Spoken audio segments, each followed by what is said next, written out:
Donc, aujourd'hui, je vais vous présenter le produit de cette recherche que nous avons effectuée avec Pierre-Olivier durant l'année scolaire 2017-2018, je crois, alors que j'étais en deuxième année de master en encadrement éducatif.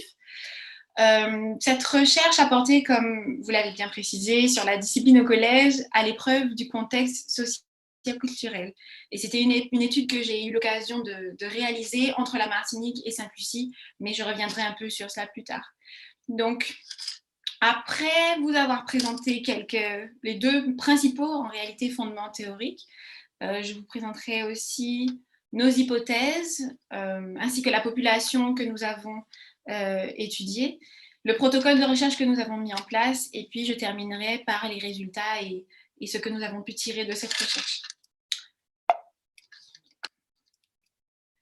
Donc, par rapport à la question de la discipline, il s'avère que le terme discipline, souvent, selon les chercheurs en tout cas, reste un terme qui est polysémique, que ce soit au niveau de la matière d'apprentissage, de la mise en place des conditions d'apprentissage ou de l'apprentissage lui-même. Souvent, il est assez confus dans l'esprit de chacun. On sait bien sûr, quand on entend matière d'apprentissage, on sait français, histoire, etc., les différentes matières qui sont enseignées à l'école. On considère généralement souvent, lorsqu'on parle de discipline aussi, la mise en place de ces conditions d'apprentissage. Et c'est ce qu'on appelle aussi généralement le régime disciplinaire ou le cadre disciplinaire, qui est le sens qui va nous intéresser réellement dans cette étude. Et puis, on considère aussi carrément que la discipline, c'est un apprentissage en lui-même, puisque c'est un terme qui vient du mot latin discipulare, qui signifie étudier, enseigner. Souvent, cette notion de discipline à l'école a une place un peu confuse, comme je le disais, puisque le terme renvoie à plusieurs sens.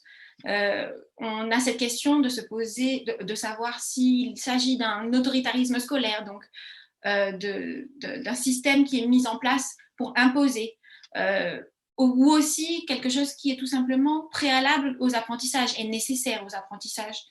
Ou bien certains se posent la question de savoir est-ce qu'il s'agit en réalité d'une forme hybride entre les deux. Selon Éric Préra, la discipline est un système et fonctionne de façon systémique et se repose sur 4 piliers. La discipline à l'école, bien évidemment, en France en particulier. D'abord, la question des comportements, avec la façon dont on gère les attitudes des élèves à l'école ou dans le groupe classe. La gestion des activités, puisque l'école, on le sait, est un lieu qui est ritualisé, et la gestion de tous ces petits rituels qui sont mis en place durant le temps scolaire. La gestion aussi de l'individuel et du collectif. En tant on ne parle plus de classe, puisque la classe désigne le lieu, mais on parle de groupe classe, et on essaie de considérer les élèves de façon personnalisée. Et on sait que ce rapport entre individuel et collectif est essentiel à la mise en place d'un régime disciplinaire. Et puis la communication, puisque l'école est un lieu de liberté où l'élève devrait se sentir assez à l'aise pour pouvoir s'exprimer et où l'éducateur devrait pouvoir, au travers de ce régime disciplinaire, en tout cas, lui donner la place pour exprimer cette liberté. Plusieurs chercheurs, plusieurs psychologues, plusieurs psychiatres ont mis en évidence ce qu'on appelle des modèles de discipline. Le plus connu généralement est le modèle de Skinner, qui est le modèle comportementaliste, qui veut mettre en place un système de récompense, c'est-à-dire qu'on va récompenser toute attitude positive ou récompenser toute attitude négative par rapport à l'attente que l'on a en termes de comportement de l'élève. C'est un système qui est très répandu dans les pays anglo-saxons, aux États-Unis. C'est moins le cas en France. En France, on va plutôt utiliser un modèle de discipline qui va s'appuyer un peu sur les bases de l'école jésuite, avec, par exemple, une école qui sera très ritualisée. On sait, en France, on va retrouver facilement cette conception de dans la salle de classe, tout le monde doit faire silence. Lorsqu'on est à l'école, on doit faire attention à avoir tel ou tel comportement qui seront déjà préétablis par l'ensemble de la communauté éducative et mis en place auprès des élèves. Donc, on ne peut pas parler de discipline à l'école, bien évidemment, sans parler de la question de la règle. Le Larousse en donne une définition que j'aime beaucoup parce qu'elle est très simple. C'est une prescription imposée à quelqu'un. Elle permettra, en tout cas, de poser le cadre du régime disciplinaire, en particulier à l'école. Et elle prendra la forme du règlement intérieur au collège. C'est un règlement qui sera bien évidemment mis en place par l'ensemble de la communauté éducative et choisi par eux. Donc, on considère que c'est un consensus qui sera accepté autant par les éducateurs, les enseignants que les élèves. Bien évidemment, qui dit règlement, dit manquement au règlement. Et il n'est pas question là d'indiscipline, je ne l'ai pas précisé plus tôt. Il est question vraiment de manquement au règlement. Et on va retrouver généralement deux grands types, en tout cas dans le système scolaire français, de manquements au règlement qui vont avoir des conséquences différentes. La première est la punition, qui sera pour les manquements mineurs au règlement intérieur du collège. Et puis la sanction qui sera plutôt pour les manquements majeurs au règlement intérieur du collège. Pourtant,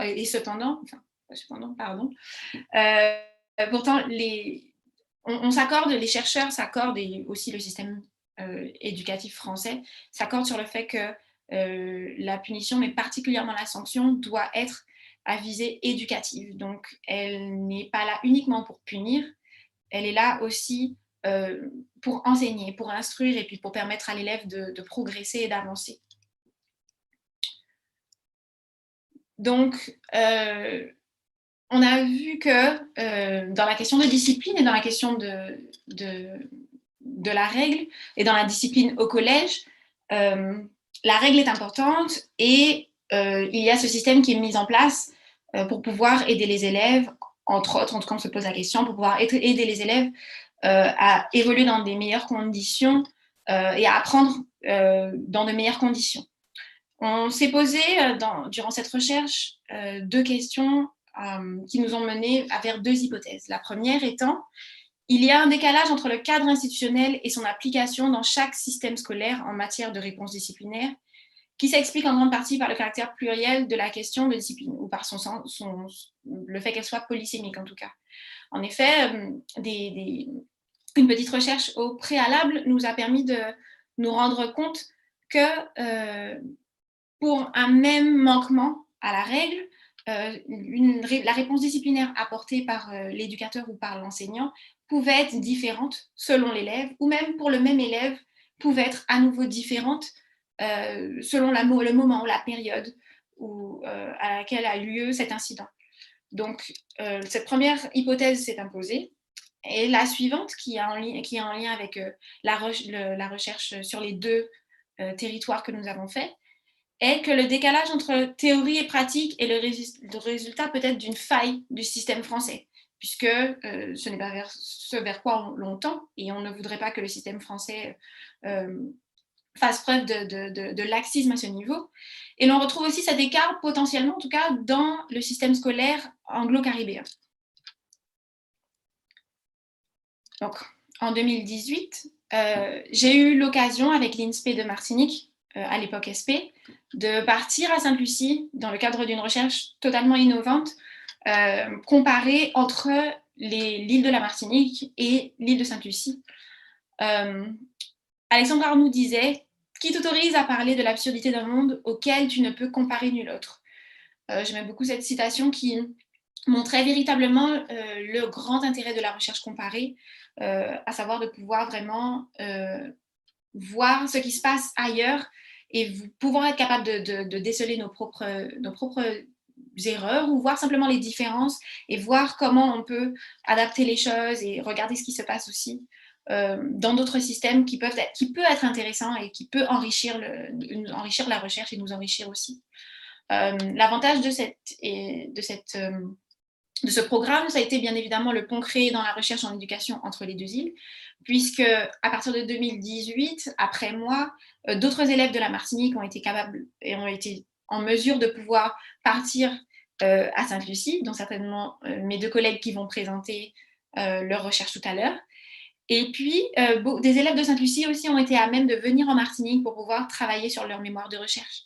Il y a bien évidemment cette ouverture à l'international qui est faite, puisqu'on ne s'ouvre pas simplement sur une autre île de la Caraïbe, mais sur un autre système éducatif. Et puis, il y a cet effet miroir, comme je le disais tout à l'heure, qui nous permet vraiment de comparer et d'observer les différences. Alors, il est bien évidemment à noter que la Martinique et Sainte-Lucie sont des îles qui sont très proches, bien évidemment, mais qui sont assez différentes en termes d'histoire, même si c'est assez similaire. Les deux ont été colonisés à la fois par l'Angleterre et par la France, mais à des époques complètement différentes. Et la Martinique était jusqu'à la dernière a fini sous tutelle française et Sainte-Lucie a fini sous tutelle anglaise. Donc on se retrouve, avant bien évidemment les indépendances, on se retrouve avec une île qui est, dont la langue officielle est le français, la Martinique, une autre île dont la langue officielle est l'anglais, la Sainte-Lucie, mais les deux îles ont aussi une deuxième langue officielle qui est le créole à base française. Donc on va voir au fur et à mesure que de leur passé et puis aussi du système qui a été mis en place, donc le système français, éducatif français en Martinique et le système anglo-saxon à Sainte-Lucie, on a une culture, et on peut même dire une culture de la discipline qui peut être légèrement différente. En Martinique, la population, l'établissement dans lequel j'ai mené cette recherche est un collège en milieu urbain de Fort-de-France, la capitale, qui avait un effectif d'environ 503 élèves. Et je vous présente aussi ici la hiérarchie du régime de discipline, puisque, comme je l'ai dit précédemment, on est sur deux systèmes éducatifs qui ne fonctionnent pas de la même façon du tout en matière de discipline, même s'il y a quelques similarités. Donc en France, comme on le sait, le CPE est le responsable prioritaire des questions de discipline, même s'il n'est pas à même de prononcer des sanctions. Il n'y a que le chef d'établissement qui a cette capacité. Et les professeurs sont capables de demander et de donner des punitions, le CPE aussi. Et puis, il y a cette formation d'élèves pairs dans le système français qui est censée aider les élèves à régler entre eux les conflits. Du côté de Sainte-Lucie, nous nous sommes retrouvés dans un établissement qui est un collège en milieu rural de Castries, qui est la capitale, avec environ 700 élèves. Et le régime de discipline se présente de la façon suivante. Il y a bien évidemment le chef d'établissement qui lui aussi est le seul qui a même à attribuer des sanctions. Par contre, on n'a pas le CPE, qui est une position qui est purement française. Mais on a ce qu'on appelle le Yerdin. Donc on a un professeur qui fait partie des professeurs de l'ensemble des professeurs de l'établissement scolaire, qui est chargé pour chaque niveau, pour chaque année, qui est chargé de la question de discipline pour son niveau. On a aussi bien sûr ce qu'on appelle le homeroom teacher, qui est le professeur principal, qui est en charge de la discipline en particulier pour sa classe. Et il y a un système qui est un petit peu différent de celui que l'on a en France avec les élèves pairs, qui est le système des préfets, qui il me semble existait à l'époque en France, où des élèves sont à même de donner des punitions à leurs camarades. Ils ont cette responsabilité pour pouvoir gérer cette notion de discipline dans leur classe. Donc, en termes de protocole de recherche, il est important de savoir que le protocole de recherche a été d'abord effectué à Sainte-Lucie, où nous sommes partis en immersion, nous sommes partis découvrir un système, et par souci de comparabilité, tout ce qui a été fait à Sainte-Lucie a été reproduit en Martinique, et non vice-versa. Donc, je suis partie en observation avec un journal ethnographique et une grille d'évaluation établie au préalable qui m'a en réalité servi beaucoup plus à décortiquer le système scolaire que je découvrais et l'organisation aussi d'établissement que je découvrais. Cependant, j'ai pu mener aussi des entretiens exploratoires et semi-directifs à Sainte-Lucie avec le chef d'établissement, plusieurs professeurs, la conseillère psychologue, au moins un Yerdin, le responsable ministériel des conseillers psychologues et le responsable de Child Friendly School de l'UNICEF, celui qui est en charge de tout ce qui est bienveillance scolaire, etc. là-bas. En Martinique, comme je l'ai dit, par souci de comparabilité, j'ai pu voir le chef d'établissement, le directeur de SECPA, autres responsables de discipline, à même de demander des sanctions, conseiller principal d'éducation, bien évidemment, 3 professeurs, les assistants d'éducation, et puis, pardonnez-moi, un assistant de prévention et sécurité. Donc, cette étude m'a montré que la gestion des écarts de comportement des élèves et la prise de décision disciplinaire par les professeurs et les éducateurs est en réalité influencée par plusieurs critères. Le premier étant la conception de la discipline. En réalité, à Sainte-Lucie, le niveau qui va poser le plus de problèmes, ce sera le niveau de Year 1. Ce sera l'équivalent à peu près de la 6e, CM2 6e dans le système scolaire français, parce que à Sainte-Lucie, dans ce système anglo-saxon, on va considérer que c'est l'âge d'apprentissage, la période d'apprentissage. Donc, c'est là où les élèves vont faire le plus d'erreurs et d'écarts de comportement, et c'est là où ils seront le plus corrigés. Ils considèrent que du moment où on arrive en year 4, year 5, donc on arrive un peu plus en 4e, 3e, etc., des élèves connaissent déjà les attendus en matière de discipline dans l'établissement scolaire. Et d'ailleurs, les écarts de comportement des élèves de cet âge-là seront sanctionnés beaucoup plus sévèrement. Alors que, par exemple, en établissement scolaire en France, ou en tout cas de ce que j'ai observé en Martinique, dans le collège, les classes qui posaient le plus de problèmes étaient les classes de 4e. Et c'était avec elles qu'on avait le plus de difficultés en termes d'écart de comportement. Donc, il y a vraiment cette différence en termes de conception et d'approche, puisqu'on aura une discipline qui sera plutôt préventive au niveau de Sainte-Lucie, alors qu'on sera plutôt dans la réaction en France, en tout cas en Martinique. Il y a aussi la perception de la punition-sanction éducative qui est assez différente, en effet. Comme je n'ai pas précisé un peu plus tôt, mais ce n'est qu'en France qu'on fait vraiment ce distinguo entre punition et sanction. Et on a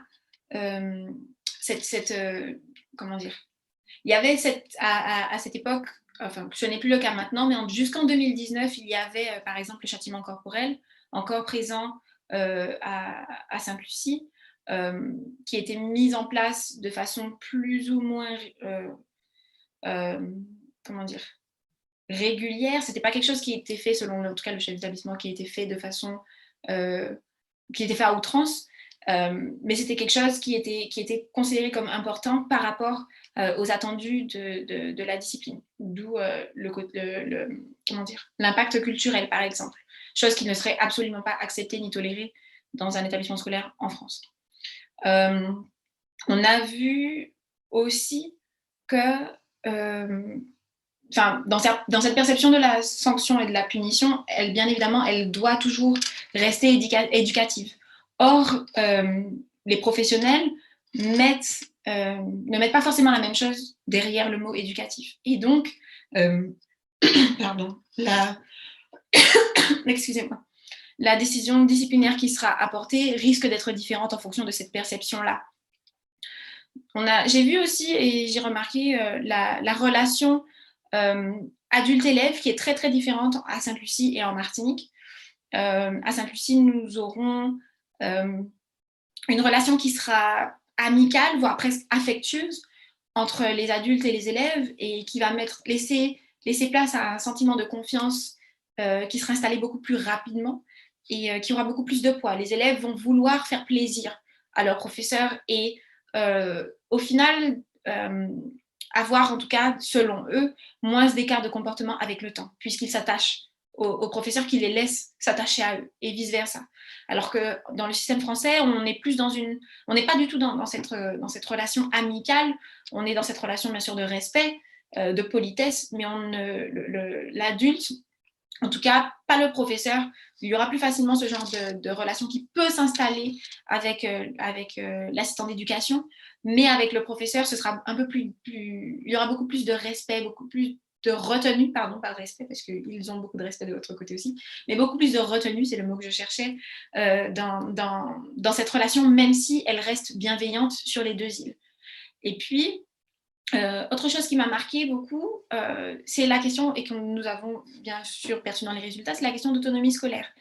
En France, le système scolaire au collège ne permet pas cette autonomie, puisqu'il y a le rôle du CPE qui est là pour pouvoir justement gérer ses temps hors classe.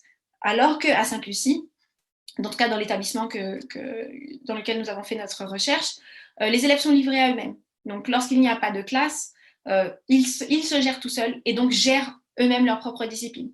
Donc d'un côté, les professeurs valorisent cette attitude parce qu'ils estiment que c'est un développement de l'autonomie, mais ils avouent aussi quand même que ça peut laisser place à un système de discipline qui peut être régi par la loi du plus fort, par exemple, puisque les élèves seront à même simplement de se gérer, de se corriger eux-mêmes, ou aussi par le fait de laisser passer des attitudes que les adultes n'auraient jamais laissé passer.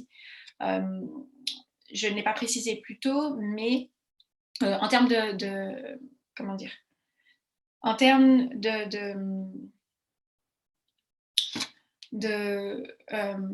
comment dire, par rapport aux punitions qui sont recensées, voilà, en termes de recensement des punitions ou des sanctions, j'ai été dans l'incapacité de trouver l'ensemble des punitions qui étaient recensées, enfin qui n'étaient pas recensées au final. Il n'y avait que les sanctions qui étaient recensées et elles étaient concernant bien sûr des écarts de comportement qui étaient vraiment graves et elles faisaient partie de dossiers privés des élèves, donc je n'ai pas eu accès à ces documents d'ailleurs. C'est pour ça qu'en Martinique, je ne les ai pas demandés non plus. Alors qu'en Martinique, il y a vraiment ce recensement quand même des punitions qui sont données aux élèves en plus des sanctions. Donc, on peut observer que dans cette question de discipline, dans ces deux établissements, on voit, comme je l'ai dit précédemment, une vraie différence dans la forme. On a une approche qui est préventive à Sainte-Lucie, donc les élèves seront enseignés avant même leur véritable arrivée dans l'établissement scolaire. Ils ont, je ne l'ai pas précisé plus tôt, mais ils auront cette journée où les attendus seront clairement expliqués, explicités, et puis ils seront corrigés au fur et à mesure de l'année pour qu'ils puissent, d'ici la fin de la première année, atteindre ces objectifs-là. Alors qu'en Martinique, on a une approche qui est plutôt curative. J'avais un chef d'établissement qui m'avait dit qu'on attendrait, par exemple, dans le cadre d'une situation qui n'a rien à voir avec la discipline, mais dans le cadre d'une situation où on aurait une élève de collège qui sera enceinte, on attendrait qu'elle soit enceinte et que son ventre se voit pour pouvoir commencer à faire des semaines de prévention. Donc que l'approche globale du système, et même en termes de discipline, c'est le cas aussi, est plutôt curative. Je dirais oui, c'est vrai, on donne aux élèves leur règlement intérieur au début de l'année, on leur demande de le signer, mais il n'y a pas ce travail de fond qui est fait sur les attendus. Et l'élève découvre, ou semble découvrir en tout cas, au fur et à mesure, ce qui est attendu de lui en matière de discipline. C'est l'impression que ça donne en tout cas. Par contre, dans le fond, l'approche de la disciplinaire, en tout cas du régime disciplinaire, est exactement pareille. La conception est la même. Il est question vraiment de mettre en place des conditions de vie en communauté et d'enseignement et d'éducation qui vont favoriser la réussite de l'élève d'un point de vue scolaire, mais aussi d'un point de vue humain. En termes de texte et de pratique, on voit bien sûr qu'il y a une adéquation entre les textes et les pratiques dans les deux îles. Aucun établissement ne se retrouve dans l'illégalité dans ces situations. Cependant, on observe bien que les lois n'imposent à aucun moment une réponse disciplinaire spécifique à chaque type d'écart comportemental. Donc, ça laisse présupposer que même si la loi, dans sa prégnance, dans la question de discipline, est bien évidemment mise en place avec le règlement intérieur, etc., il y a cette quand même légère adaptation par rapport à la singularité, je pense, de chaque élève, de chaque éducateur ou même de chaque situation. C'est un peu comme si le règlement intérieur n'était pas seulement le cadre pour pouvoir mettre en place ce système disciplinaire, mais c'était plutôt une ligne rouge, un fil rouge qui permettrait quand même qui donnerait une orientation plutôt, et qui donnerait la marge d'action libre pour pouvoir l'adapter, comme je l'ai dit, aux différentes singularités. Et c'est pour ça qu'on pourrait peut-être parler d'une question de différenciation éducative dans cette approche disciplinaire, puisque il ne s'agit pas, je pense, de laxisme du système, mais plutôt de tentative de réponse personnalisée pour pouvoir garantir plutôt une meilleure justice scolaire. Donc voilà, c'est le résultat de ma recherche. Merci à vous de m'avoir écouté.